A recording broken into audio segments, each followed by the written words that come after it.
مظہر نور کبریا زہرا، ہمسر شاہ لا فتح زہرا، صرف سادات کی نہیں مادر، ہر رضادار کی ہے ماں زہرا۔ یہ ماں ہے حسن اور حسین۔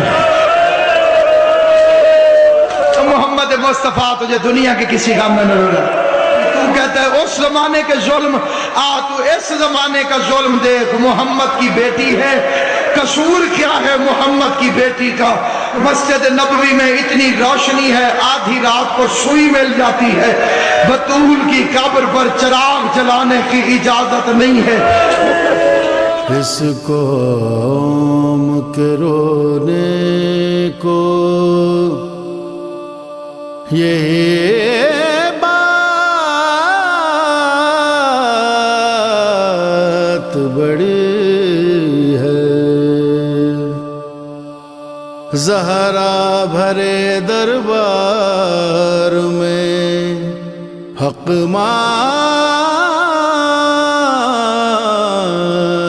رہی ہے۔ اعوذ باللہ من الشیطان اللعین الرجیم، بسم اللہ الرحمن الرحیم۔ ناظرین گرامی قدر، السلام علیکم۔ آج کی اس اسپیشل ٹرانسمیشن کا عنوان ہے جنت البقیع۔ بقیع کے لفظی معنی درختوں والے باغ کے ہیں۔ اس میں مدفن جواہرات کے تقدسات کو مد نظر رکھتے ہوئے اسے جنت البقیع کہا جاتا ہے۔ جنت البقیع مدینہ میں واقع ایک قبرستان ہے جس کی ابتدا 3 شعبان 3 ہجری میں ہوئی۔ آئیے جانتے ہیں تاریخ جنت البقیع قبل از اسلام اور بعد از اعلان نبوت۔ ہجرت رسول اللہ صلی اللہ علیہ وسلم سے پہلے بقیع الغرقد در حقیقت مدینہ والوں کی ایک چراگاہ تھی، خصوصاً اونٹوں کے لیے، اور اس کے علاوہ دیگر مویشی بھی وہاں پر چرائے جاتے تھے، کیونکہ یہ وہ درخت ہے غرقد کا جو تقریباً تمام ہی موسموں میں سرسبز و شاداب رہتا ہے۔ جنت البقیع اور جنت المولا یہ دونوں جنت کے ایک بے نظیر ٹکڑے ہیں جس کا احترام، جس کا تقدس تمام مسلمانوں کے لیے لازم و ملزوم ہے۔ اس قبرستان میں خاتم المرسلین صلی اللہ علیہ وآلہ وسلم کے فرزند انجمن حضرت ابراہیم علیہ السلام سے لے کر آپ کے دیگر رشتہ دار، جن میں حضرت صفیہ، حضرت عاتقہ، جناب فاطمہ بنت اسد سے لے کر حضرت فاطمہ زہرا سلام اللہ علیہا جو کہ آپ کی دختر نیک اختر ہیں، ان کی قبر مطہرات موجود ہیں۔ اس کے علاوہ اسی مقام پر حضرت فاطمہ زہرا سلام اللہ علیہ کے فرزند حضرت امام حسن مجتبیٰ، حضرت امام زین العابدین علیہ السلام، حضرت امام جعفر صادق علیہ السلام کے ساتھ ساتھ تاریخ اسلام کی کئی معتبر شخصیات کی قبور موجود ہیں۔ ہجرت کے بعد رسول اللہ صلی اللہ علیہ وسلم نے مسلمانوں کے لیے جس جگہ کا انتخاب کیا کہ وہاں پر دفن کیا جائے وہ یہی بقیع غرقد تھی، کہ جس میں سب سے پہلے انصار میں سے اسد بن زرارہ اور مہاجرین میں سے جناب عثمان بن مظعون دفن ہوئے، اور بعد میں یہاں پر وہ افراد بھی دفن ہوئے کہ جن کا اسلام اتنا ثابت نہیں تھا، نفاق تھا، اور اسی طرح سے وہ افراد بھی شامل ہوئے کہ جن کی بہت اہمیت نہیں تھی، اور ساتھ ہی اسی جگہ پر جو سب سے زیادہ اہم شخصیات دفن ہوئیں تو حضرت عباس ابن عبد المطلب، حضرت فاطمہ بنت اسد، اور امام حسن علیہ السلام، امام زین العابدین علیہ السلام، امام محمد باقر علیہ السلام اور امام جعفر صادق علیہ السلام وہاں پر دفن ہوئے۔ اور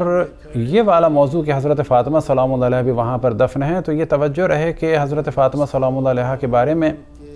3 جگہوں کا ذکر ہوا۔ ان میں سے پہلی جگہ ہے کہ خود آپ کو آپ کے گھر میں دفن کیا گیا، دوسری جگہ ہے وہ یہ کہ قبر رسول اللہ صلی اللہ علیہ وسلم اور منبر رسول اللہ صلی اللہ علیہ وسلم کے درمیان دفن کیا گیا، اور تیسری جگہ ہے بقیع۔ اب یہ ذہن میں رہے کہ جب بقیع کا کہا جاتا ہے تو بقیع میں کوئی اسپیسیفک جگہ نہیں ہے کہ جو جناب سیدہ سلام اللہ علیہ سے منسوب ہو، وہ قبر کے جس کو بعض پوسٹرز وغیرہ میں حضرت فاطمہ کی قبر کہا جاتا ہے، وہ در حقیقت حضرت فاطمہ بنت اسد کی قبر ہے۔ رسول اکرم صلی اللہ علیہ وآلہ وسلم کے ارشاد کی روشنی میں کہ فاطمہ بضعۃ منی،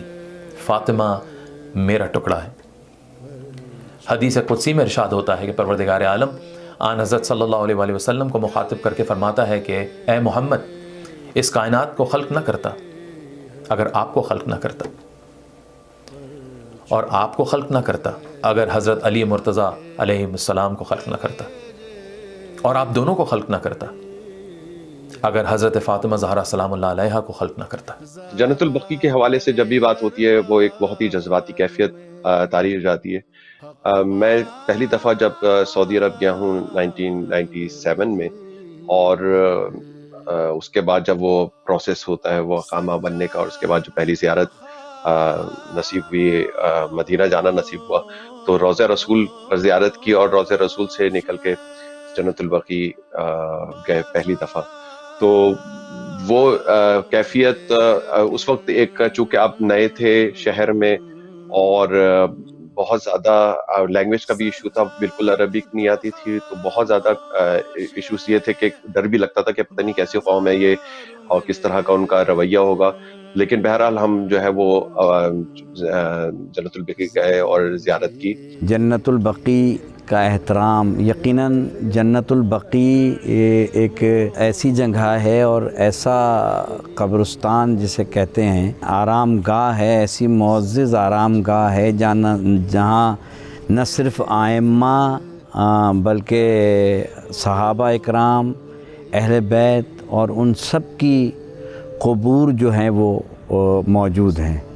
تو یہ نبوت سے پہلے بھی قابل احترام رہا، اور نبوت کے بعد بھی، سرکار ختمی مرتبت کے نبوت کے بعد بھی جنت البقیع ایک قابل احترام آرام گاہ رہی۔ حضرت فاطمہ سلام اللہ علیہ کی قبر مطہر کے بارے میں جو روایات ہیں کہ جس رات آپ کو دفن کیا گیا، پہلی بات تو یہ کہ وصیت تھی جناب سیدہ سلام اللہ علیہ کی کہ مجھے رات کی تاریخی میں غسل دیں، مجھے رات کی تاریخی میں خنوط دیں، مجھے رات کی تاریخ میں کفن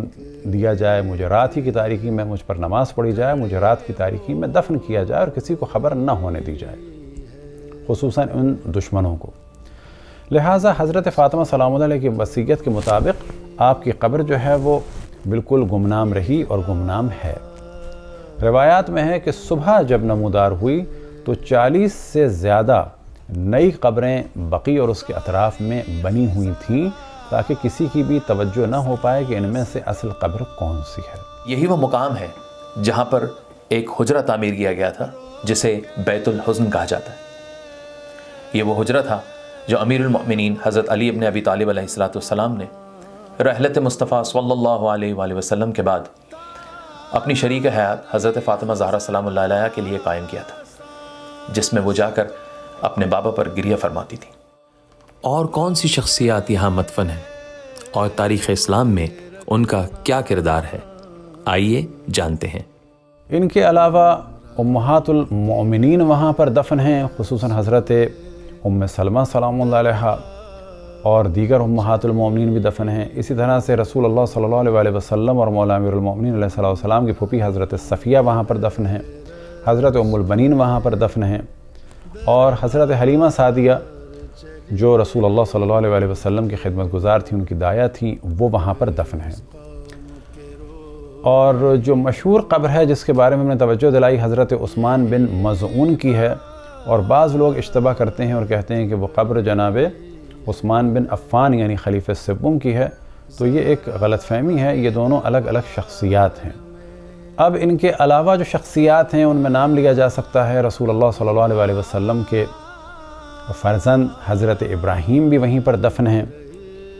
اور بڑی تعداد میں اصحاب اور تابعین اور اسی طرح سے رسول اللہ صلی اللہ علیہ وآلہ وسلم کے رشتہ دار بھی وہاں پر دفن ہیں۔ کیسی کیفیت طاری ہوتی ہے وہ آپ لفظوں میں بیان نہیں کر سکتے۔ جو پہلی دفعہ کی زیارت ہے اس میں تو عجیب سی کیفیت تھی۔ اس وقت ہم شوق زیارت میں اتنے مشغول تھے کہ ہمیں اس بات کا بھی احساس نہیں ہوا کہ یہ قبریں جو ہے مسمار ہیں، جو میرا آنیسٹ وہ تھا اس وقت لیکن جب ہم بعد میں متواتر مولا نے مجھے زیارت کا شرف بخشا، اس وقت ہم جب جاتے تھے تو یہ روضہ رسول دیکھتے تھے کہ وہاں پر اتنی رونق ہے، اور پھر اس کے بعد بڑی بڑی بلڈنگیں اور بادشاہوں کے محل بنے ہوئے، اور اس حوالے سے جب جنت البقیع میں جاتے تھے اور ایک ویرانہ نظر آتا تھا، ایک تاریکی نظر آتی تھی رات میں اگر آپ جائیں، تو وہ احساس، وہ دکھ کی جو کیفیت ہے کہ وہ بیان سے باہر ہے۔ قبور کا عموماً احترام کیا ہونا چاہیے، اور اگر یہ قبور ائمہ علیہم السلام یا ولی اللہ کی ہوں تو اس کا کیا مقام ہے؟ آئیے جانتے ہیں۔ بسم اللہ الرحمن الرحیم۔ مسلمانوں کا موقف زیارت قبور کے بارے میں، یہاں تک کہ قبروں پر مرقد بنانے کے سلسلے میں زمانے رسول سے لے کر خلافت عثمانیہ کے زوال تک ایک ہی موقف رہا ہے، اور یہ ہے کہ زیارت قبور کو بھی جائز سمجھا گیا ہے، اور جو اولیاء خدا کے مراقد ہیں اس کو بھی منہدم نہیں کیا گیا۔ آپ اگر خلفاء راشدین کے دور کو دیکھیں، بلکہ اس کے بعد بنو امیہ کے دور کو دیکھیں، آپ معاویہ جب حج زیارت کے لیے آیا ہے، جب وہ مدینہ گیا ہے تو اسپیشلی شہر مدینہ سے احد جاتا ہے جناب حمزہ سید الشہداء کی قبر کی زیارت کے لیے۔ تو بنو امیہ کے لحاظ سے بھی زیارت قبور اولیاء اور شہداء خصوصاً جو ہے اس پہ کوئی قباحت نہیں تھی۔ بعد میں ہم لوگ دیکھ رہے ہیں 1925 1926 کے بعد جب سے یہ کا قبضہ ہوا ہے حجاز پہ، انہوں نے آ کے یہ انہدام مراقد کا سلسلہ شروع کیا، جس میں جنت البقیع کو بھی ختم کر دیا، انہوں نے اس کو منہدم کر دیا۔ تو یہ جہاں تک جو بات ہوتی ہے، جہاں تک سلف کی بات ہے، یعنی جہاں تک ان مسلمانوں کی بات ہے، روز اول سے لے کر خلافت عثمانیہ کے زوال تک نہ زیارت قبور سے منع کیا گیا ہے، نہ انبیاء اور اولیاء الہی کے مراقد کو منہدم کیا گیا ہے، بلکہ آپ عراق میں بھی بہت سے مراقد ہیں جو انبیاء کے ہیں، خود شام میں ہیں۔ مسلمانوں کے فتح کے بعد بھی نہ خلفاء نے اپنے زمانے میں اس میں کارروائی کی کہ ختم کر دیا جائے، بلکہ اس کو باقی رکھا گیا۔ اس کا مطلب یہ ہے کہ جہاں تک سلف کی بات ہے، یعنی جو فرسٹ جنریشنز کی بات ہے، ان کے لحاظ سے قبروں کی زیارت کرنا، اولیاء الہی کے قبور کی زیارت اور ان پر مرقد بنانا یا اس کی حفاظت کرنا جو ہے اس میں کوئی قباحت نہیں تھی۔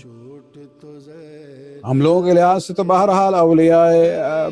الہی کے قبور کی زیارت کرنا خود ایک توسل اور شفاعت کا ذریعہ ہے۔ مگر 1923 میں ایک تحریک کے ذریعے نجدیت نے اس کو منہدم کرنے کی کوشش کی، اور اس وقت انڈیا سے، کیونکہ ذرائع ابلاغ اتنے تیز نہیں تھے، تو وہاں سے انڈیا سے ایک پورا ڈیلیگیشن جو ہے وہ سعودی عرب میں آیا تھا، جس میں بڑے بڑے علماء، خطباء تھے، اور انہوں نے آ کے سعودی عرب سے یہ ریکویسٹ بھی کی تھی کہ جنت البقیع کو بلڈوز نہ کیا جائے، مگر اس کے باوجود یہ شعار اللہ، اللہ کی نشانی کو، جس طریقے سے آپ کہتے ہیں کہ صفا مروہ کیا ہے، یہ یادگار ہے، شعار اللہ ہے، اللہ کی نشانی ہے، اور یہ حجر اسود کیا ہے، یہ شعار اللہ ہے، اللہ کی نشانی ہے۔ اس طریقے سے جنت البقیع بھی اللہ کی نشانی ہے، کیونکہ اللہ کے مقرب اور معزز بندے یہاں پہ آرام فرما رہے ہیں، مگر نجدیت نے اس کو بلڈوز کروا کے نہ صرف مسلمانوں کی دل آزاری کی بلکہ عالم اسلام کی دل آزاری کی۔ 1926 میں حجاز مقدس پر اپنی جابرانہ حاکمیت کا اعلان کر دیا۔ بحالت مجبوری کئی مسلمان مرد عورت یہاں سے ہجرت کرنے پر مجبور ہو گئے، اور ان ظالم جابر حاکموں نے موقع کا فائدہ اٹھا کر بحالت مجبوری روضہ رسول کو چھوڑ کر جنت البقیع سمیت تمام مزارات کو منہدم کر دیا۔ اسلامی تعلیمات کے بالکل برخلاف ان کا یہ ماننا ہے کہ قبور اور مزارات کی زیارت شرک اور بدعت کے زمرے میں آتی ہے۔ آئیے جانتے ہیں کہ مختلف ادوار میں اس قبرستان کی کیا حیثیت رہی۔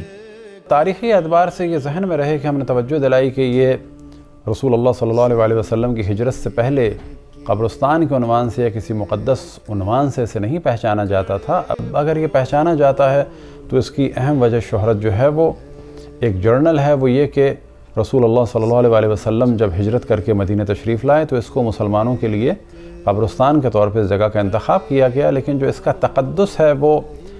حضرت فاطمہ سلام اللہ علیہا کی گمنام قبر سے منسوب ہونے کی وجہ سے امام حسن و امام زین العابدین، امام محمد باقر، امام جعفر صادق علیہ السلام سے منسوب،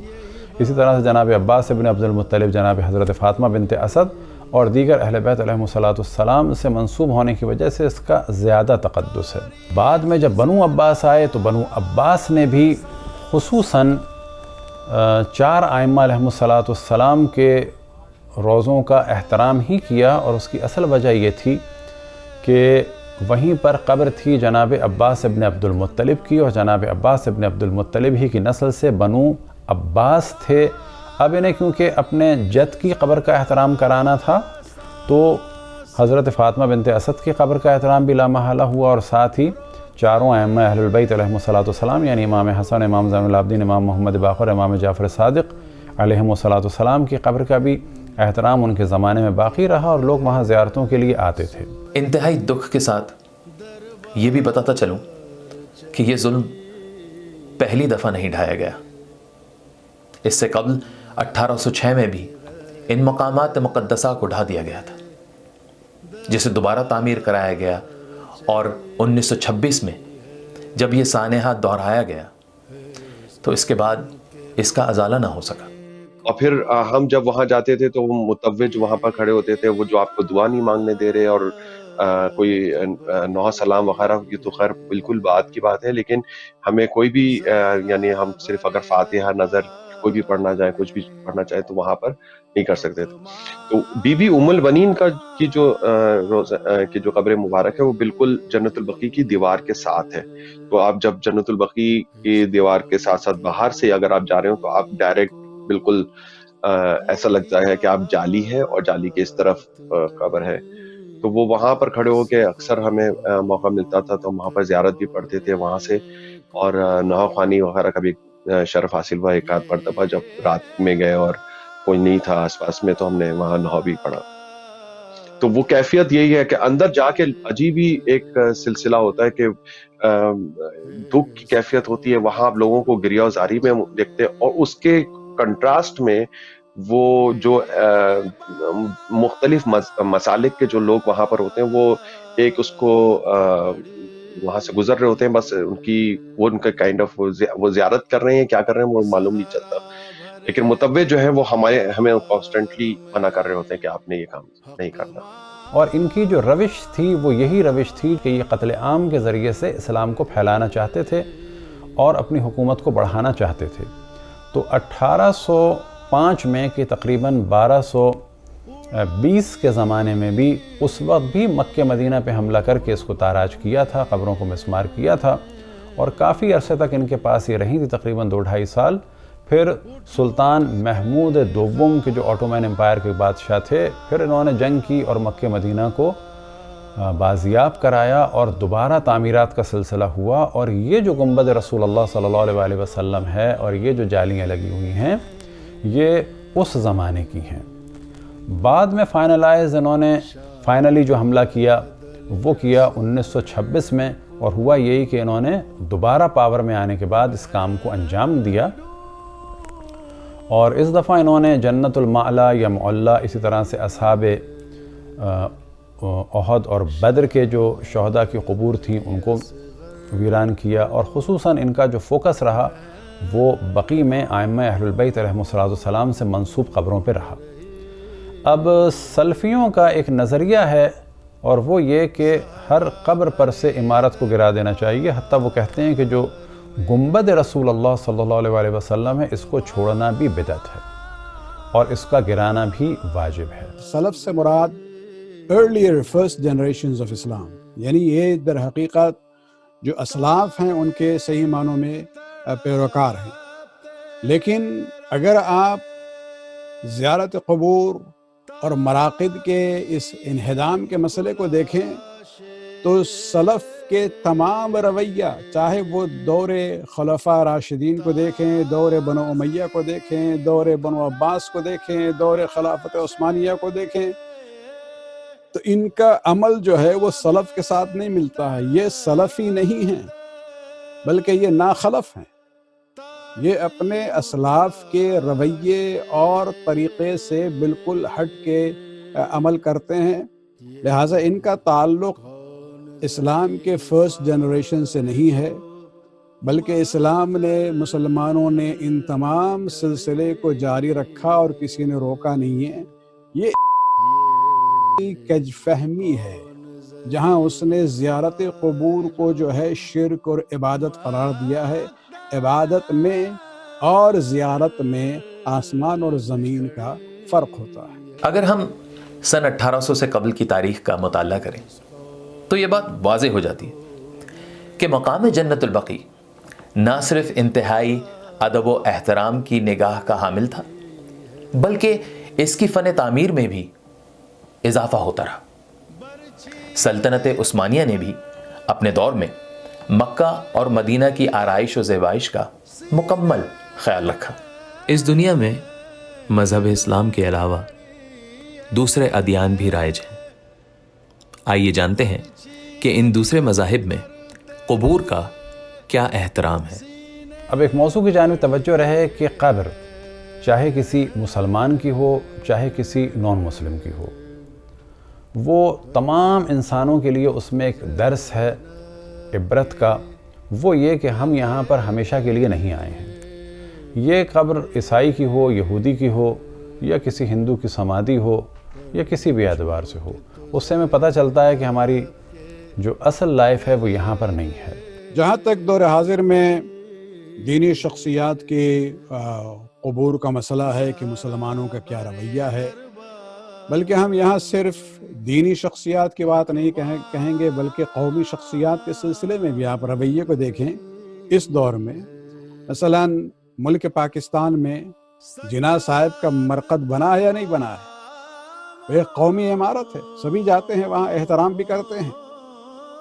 ایران میں بھی ابھی آپ دیکھیں امام خمینی کا بھی مرقد بنا ہے۔ آپ ترکی جائیے تو بانی خلافت عثمانیہ کی بھی قبر آپ کو ملے گی، بلکہ ان کے جو جد تھے سلیمان شاہ، اس کی قبر جو ہے پہلی جنگ کے بعد سیریا میں بارڈر کے اس طرف پڑی ہے، اور جب آئیسس والے اس ایریا میں آئے ہیں تو ترکی نے پہلے سے ایک معاہدہ تھا کہ سلیمان شاہ کی جو قبر کا جو علاقہ ہے وہ ترکی کی زمین ہے، اور آئیسس کے خطرے سے انہوں نے جا کے باقاعدہ اس مرقد کو جو ہے کھول کر وہاں سے جو بھی تھا لاش ملی یا نہ ملی، اس مرقد کو منتقل کرتے ہیں ٹرکی بارڈر کے اندر۔ تو اس کا مطلب ہے کہ ابھی بھی یہ اپنے بزرگوں کے مراقد کو محفوظ رکھنا چاہتے ہیں، اور یہ مسلمانوں کی سیرت ہے۔ ہم ہمیشہ کی طرح ہر سال شوال میں جس دن جنت البقیع کو مہدم کیا گیا تھا اس کی یاد مناتے ہیں، اور ہم سب یہ مطالبہ بھی کرتے ہیں سعودی حکومت سے کہ جنت البقیع کی تعمیر کرائی جائے، ورنہ یقیناً ہمارا ایمان کل ایمان ہے کہ جب زمانے کے امام حجت خدا اس دنیا میں ظہور فرمائیں گے تو وہ اپنی جدہ کا روزہ بھی تعمیر کرائیں گے اور جنت المولا کو بھی تعمیر کرائیں گے۔ اسلام نے خصوصاً توجہ دلائی کہ مسلمان باقاعدگی سے قبرستان جائیں اور وہاں پر ایک درس عبرت لیں، اور اس کے کچھ آداب بھی بتائے، جن میں ایک موضوع یہ ہے کہ قبرستان جا کے درس عبرت لیں کہ ہم بھی یہاں ہمیشہ نہیں رہیں گے، اور ہمیں قبرستان کی زیارتیں دیں، اور ان زیارتوں میں سے جو مختصر ترین زیارت ہے وہ ہے السلام علیکم یا اہل القبور، کہ سلام ہو آپ پر اے قبور میں رہنے والوں۔ تو یہاں سے پتہ چلا کہ یہ سلام کے بھی مستحق ہیں اور سلام کو سنتے بھی ہیں، اور اسی طرح سے بعض جگہ آیا انہی اہل قبور کی زیارت میں وَإِنَّا بِكُمْ لَاحِقُونَ، اور ہم بھی عنقریب آپ سے ملنے والے ہیں۔ تو یہاں پر بھی ایک تربیت کا پہلو ہے کہ ہمیں پتہ چلنا چاہیے کہ ہم بھی عنقریب یہاں جانے والے ہیں۔ پوچھا جاتا ہے جب کبھی کسی سے کہ قبروں کے بارے میں کہ یہ کس کی قبر ہے، یہ کس کی قبر ہے، تو وہ وہاں جو متوع کھڑے ہوتے ہیں وہ تو کوئی جواب نہیں دیتے۔ اور جب میں جا رہا تھا پاکستان سے، جب میں نکلا تھا، تو وہاں ہمارے کچھ لوگوں نے مجھ کو وہ کتاب ایک دی تھی جس کے اندر ایک میپ بنا تھا، تو اس میپ میں تمام قبروں کی نشانی بتائی جاتی تھی کہ یہ یہاں پر ان کی قبر ہے، یہاں پہ ان کی، یہاں پہ۔ تو لوکل جو ہمارے اہل تشیع موجود تھے وہاں پر، وہ ہمارے ساتھ جو ہے وہ ان کا رویہ تو بالکل بھائیوں کی طرح سے تھا، جن کے ساتھ ہماری دوستی بھی ہوئی، اور ایک صاحب سے میری دوستی مدینے سے واپسی زیارت پہ ہوئی، آج بھی مجھے ان کا نام یاد ہے، ہلال۔ تو وہ بہت ہی نفیس شخصیت اور ایک نور ان کے چہرے سے ساتھ ہوتا تھا۔ اور مجھ کو ایک اتفاق یہ ہوا ہے کہ میں نے عاشورہ کیا ہے کربلا میں، وہ بہت ہی ایک ایسی زیارت نصیب ہوئی تھی کہ جس کو میں آج بھی یاد کرتا ہوں تو مطلب میری آنکھوں سے آنسو روا ہو جاتے ہیں، اور ایک عجیب سی کیفیت طاری ہو جاتی، کیونکہ عاشور کے دن آپ تصور کریں، آپ جناب سیدہ کے روضے پر ہیں اور بی بی کو ان کے لال کا پرسہ دے رہے ہیں۔ آپ ایک لمحے کے لیے اگر اپنے آپ کو جنت البقیع میں اس شکستہ روزے کے سامنے لے جائیں، قبر کے سامنے، تو آپ کی کیا کیفیت ہوگی، جسم پہ لرزہ سے طاری ہو جاتا تھا، کیونکہ وہاں پر جو ہم نے زیارت کی ہے وہ بیان سے باہر ہے۔ اسلام میں مزید تاکید ہے صالح مؤمنین کی قبور کی زیارت کی، کہ جو نیک لوگ ہیں ان کی قبور کی زیارت کریں۔ یہ سٹیپ بائی سٹیپ معاملہ بڑھتا چلا جا رہا ہے۔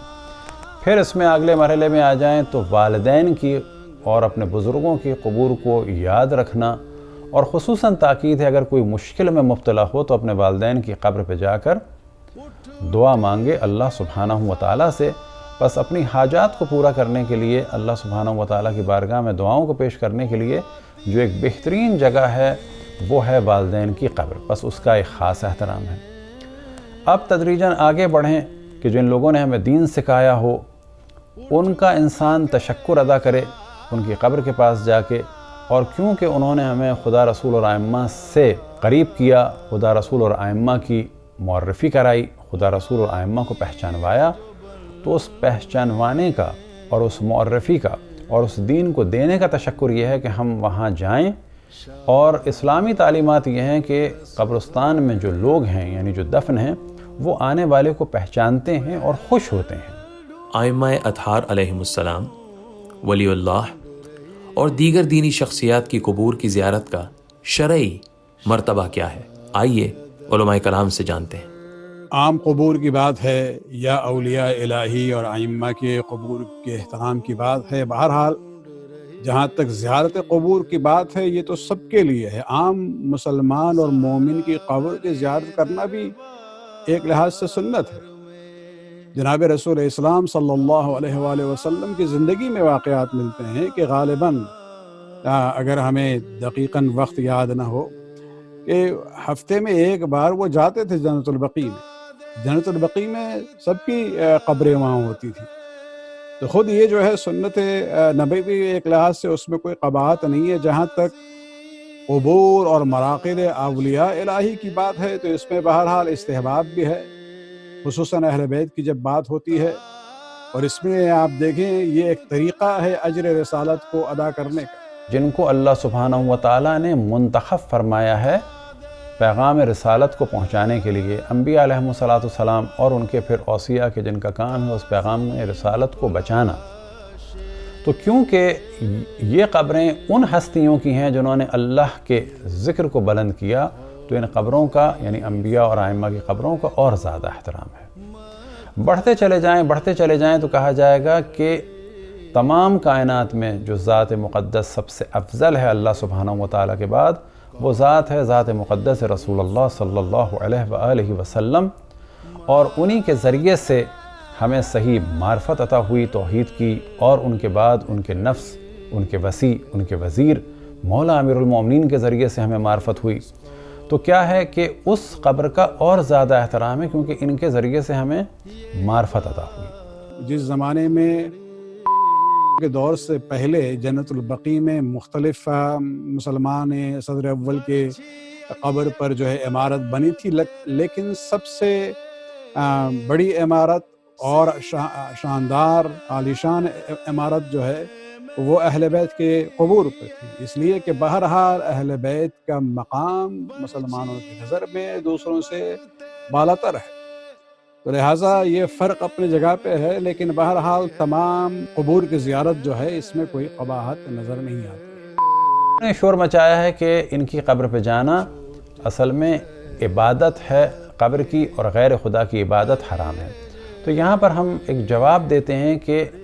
کسی مریض کو دیکھنا یا کسی کے پاس ملنے کے لیے جانا یہ عبادت اللہ کی ہے، لیکن ہم جاتے مریض کو دیکھنے ہیں۔ تو ہم کیا کہتے ہیں کہ مریض کو دیکھنے گئے ہیں، اور یہ دیکھنا اللہ کی عبادت ہے، نہ کہ مریض کی عبادت کرنے گئے ہیں۔ استاد کو دیکھنے گئے ہیں، لیکن استاد کا احترام در حقیقت اللہ سبحانہ و تعالیٰ کا احترام ہے۔ بالکل اسی طرح سے انبیاء علیہم السلام کی قبور کی زیارت ان کی قبر کی عبادت نہیں ہے، بلکہ کیونکہ ان سے اللہ کو ہم نے پہچانا ہے تو در حقیقت وہ اللہ کا ہم احترام کرتے ہیں، وہاں پہ جا کے اللہ کی عبادت کرتے ہیں اس قبر کے احترام کے ذریعے سے۔ تو ایک بہت بڑا پرابلم یہ ہے کہ وہ سمجھ نہیں پاتے کہ احترام کے کیا معنی ہیں اور عبادت کے کیا معنی ہیں۔ اس زمانے میں ایک بہت چھوٹے سے ایران سے ایک آئے تھے ظاہر محمد حسین طباطبائی، اور ان کی وہ تھی کہ وہ قرآن پہ ان کی دسترس تھی اور ان کو حفظ تھا، اور جس طرح سے بھی ان سے سوال و جواب ہوئے تو اس زمانے میں مجھے یاد پڑتا ہے کہ شہزادہ نائف جو وہاں کا پرنس تھا، کسی وزیر وزارت خارجہ میں تھا یا اس نے بھی اس جگہ پر وہ کمپٹیشن میں موجود تھا، اور اس نے ان سے کہا مقابلہ جیتنے کے بعد محمد حسین طباطبائی سے کہ آپ کی کو خواہش ہے کہ ہم آپ کو کوئی انعام دیں، کچھ دیں؟ تو وہ سمجھ رہا تھا کہ یہ بچہ جو ہے وہ مجھ سے کوئی مانگ لے گا، 1,00,000-2,00,000 ریال مانگ لے گا، کچھ اور ایسی چیز مانگے گا جو دنیاوی ہوگی۔ اس وقت انہوں نے کہا، جو کہ بات مشہور ہوئی، کہ محمد حسین طباطبائی نے کہا کہ مجھے کچھ نہیں چاہیے، آپ جنت البقیع کو تعمیر کر دیجیے۔ تو وہ بہرحال ایکسیپٹ نہیں ہوئی ان کی وہ بات، لیکن یہ کہ یہ بات مشہور ہوئی تھی۔ تو وہ حکومت کی طرف سے پابندیاں تھیں اس کو بنانے میں، اور ساری چیزیں موجود ہیں یہ آن ریکارڈ، اور یہ کہ ظلم و ستم تو مسلسل ہی رہا ہے وہاں پر لوکلز کے ساتھ رہا۔ شیخ عامری جو وہاں پر ہمارے آیت اللہ تھے، ان کے ساتھ کافی ظلم ہوا، لیکن وہاں پر کوئی تحریک میں نے نہیں دیکھی کہ تحریک ہو کہ جنت البقیع کی تعمیر، اور obviously اپنی ریسٹرکشنز کی وجہ سے، گورنمنٹ کی پابندیوں کی وجہ سے۔ کیا قرآن میں قبروں پر عمارت بنانے کے بارے میں کوئی ذکر ملتا ہے یا نہیں ملتا ہے؟ سورہ کہف کو آپ دیکھیں، آیت نمبر 21، جہاں اصحاب کہف کو خداوند عالم نے 300 سال تک سلا دیا، مر گئے تھے وہ، پھر دوبارہ انہیں زندہ کیا۔ یہ در حقیقت ایک وہ علاقہ تھا حضرت عیسیٰ کے بعد کہ جہاں عیسائیوں کی اقلیت تھی، اور جو حاکم تھا وہ ظالم تھا، وہ مجبور کر رہا تھا کہ لوگ بت پرست بنے۔ تو یہ کچھ جوان تھے جنہوں نے اپنے ایمان کو بچانے کے لیے اس کہف جو غار تھا اس میں جا کے پناہ لی، اور جب سوئے تو سوئے رہے۔ 300 سال کے بعد جب یہ اٹھے ہیں، اور اس زمانے میں حالات بدل چکے تھے، وہ علاقہ جو ہے میجورٹی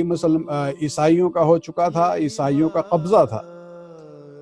اور جب لوگوں کو معلوم ہوا کہ یہ ایک معجزہ ہوا ہے، لوگ بڑی تعداد میں اس غار کے پاس آئے، اور پھر خداوند عالم نے ان کو دوبارہ جو ہے موت دے دی۔ تو وہاں پھر اختلاف ہو گیا۔ آیت نمبر 21 کو دیکھیں سورہ کہف کے، کہ جب اختلاف ہوا، فَقَالُوا ابْنُوا عَلَيْهِمْ بُنْيَانًا رَبُّهُمْ أَعْلَمُ بِهِمْ، ایک گروہ نے یہ کہا کہ ان کے اوپر ایک عمارت بنا دیں اور بند کر دیں اسے، خدا بہتر جانتا ہے ان کے بارے میں۔ لیکن دوسرا فریق جو تھا قال الذین غلبوا علی امرہم، لیکن وہ فریق جو اب پاور میں تھا، یعنی عیسائی جو دیندار مومن تھے، انہوں نے کہا ہے، ان کا جواب ہے لَنَتَّخِذَنَّ عَلَيْهِمْ مَسْجِدًا، انہوں نے کہا کہ نہیں، اس پر ہم کوئی عمارت اور بنیاد نہیں بنائیں گے، بلکہ یہاں ہم مسجد بنائیں گے، عبادت گاہ بنائیں گے۔ اور خداوند عالم نے یہ قول جو ہے ان لوگوں سے یہ کہا ہے جو مؤمنین تھے، یہ جو غالب تھے اس زمانے میں معاملات پہ، اور اسے مستحسن خداوند عالم نے قرار دیا ہے۔ تو قرآنی لحاظ سے اولیاء خدا کے قبر پر مسجد بنانا، عبادت گاہ بنانا جو ہے اللہ کے عبادت کے لیے، وہ شرک نہیں ہے، یہ بدعت نہیں ہے، یہ عین نص قرآنی ہے اس لحاظ سے۔ اب وہ کہیں گے اس زمانے میں الاؤڈ تھا، اب آپ کریں گے تو شرک ہے۔ بھائی شرک کا معیار آدم کے زمانے سے لے کے خاتم تک ایک ہی ہے۔ یہ نہیں ہے کہ مثلا قبل از اسلام جو ہے کچھ وہ رویے تھے جو مشرکانہ نہیں تھے، الاؤڈ تھا، اور اب جو ہے وہی عمل جو ہے اسلام میں آنے کے بعد وہ شرک ہو گیا۔ نہیں، شرک اور توحید کا سلسلہ روز اول سے رہا ہے۔ تو اگر ان کے اوپر لنتخذن علیہم مسجدن، ان کے اوپر مسجد بنانا ان کے قبر پہ، اس غار پہ، کوئی قباحت نہیں تھی اس میں، تو پھر اس اسلام کے بعد بھی یہ سلسلہ شرک نہیں ہے، بدعت نہیں ہے، بلکہ ایک مستحسن مثال قرآن سے ملتی ہے۔ زیارات معصومین علیہم الصلاۃ والسلام کی اور مقامات مقدسہ کی۔ اب وہ زیارت بلا شک کسی بھی معصوم سے منسوب جگہ کی ہو، اس میں ثواب ہے، لیکن مومنین کو توجہ دینی چاہیے کہ واجب حج کے لیے تیار رہیں، کیونکہ وہ واجب ہے، اور حج کے ساتھ ساتھ جب آپ جائیں گے تو آپ کو مدینے میں 6 معصوم کی زیارت میسر ہوگی۔ اسی طرح سے جب آپ عمرہ کرنے جائیں گے تو 6 معصوم کی زیارت آپ کو میسر ہوگی، اور ان کے علاوہ حضرت ابو طالب، حضرت ختیجہ، حضرت عبد المطلب اور دیگر مقدس ہستیوں کی زیارت الگ ملے گی، لیکن جو 6 معصوم ہیں ان کی زیارت ملے گی۔ 6 معصوم کون؟ یعنی سب سے پہلے قبر مطہر رسول اللہ صلی اللہ علیہ وآلہ وسلم، اور حضرت فاطمہ سلام اللہ علیہا کی قبر مطہر، کہ جس کا علم نہیں ہے کہ وہ کہاں ہے۔ 3 جگہیں مشہور ہیں کہ خود ان کے گھر میں، یا قبر رسول اللہ اور محراب رسول اللہ کے درمیان، یا بقی میں۔ اب یہ ذہن میں رکھیں کہ بقی میں کوئی خاص جگہ نہیں ہے، کیونکہ روایتوں میں نقل ہوا کہ جس رات جناب سیدہ سلام اللہ علیہ کو دفن کیا گیا ہے، اس رات 40 سے زیادہ نئی قبریں بنائی گئی تھیں اصحاب مولا امیر المؤمنین کی جانب سے، اور بلا شک یہ حکم تھا مولا امیر المؤمنین کا، تاکہ جناب سیدہ کی قبر کا کسی کو علم نہ ہو سکے۔ تو جناب سیدہ کی قبر کی زیارت اس صورت میں تو نہیں ہو سکتی کہ یہ قبر ہے، لیکن اس صورت میں ضرور ہے کہ آپ پورے جنت البقیع کو دیکھیں، اور اسی طرح سے مسجد نبوی کی جانب رخ کریں اور ان کی زیارت کا ثواب حاصل کریں۔ خود میری روش یہ رہی کہ جب میں گیا کہ رسول اللہ صلی اللہ علیہ وآلہ وسلم کی خدمت اقدس میں سلام پیش کیا، اس کے بعد کہا کہ اب ہم سلام کر رہے ہیں آپ کی بیٹی حضرت فاطمہ سلام اللہ علیہا کو، اور جناب سیدہ کو سلام کیا، لیکن اس طرح سے گھوم کے سلام کیا، اور یہ خود ایک مظلومیت ہے کہ ہم کسی بھی جانب 100% یقین کے ساتھ زیارت نہیں کر سکتے کہ یہاں ہیں یا یہاں ہیں یا یہاں ہیں۔ تو جناب سیدہ کی گمنام قبر جو ہے وہ ان کی مظلومیت کو آشکار کرتی ہے۔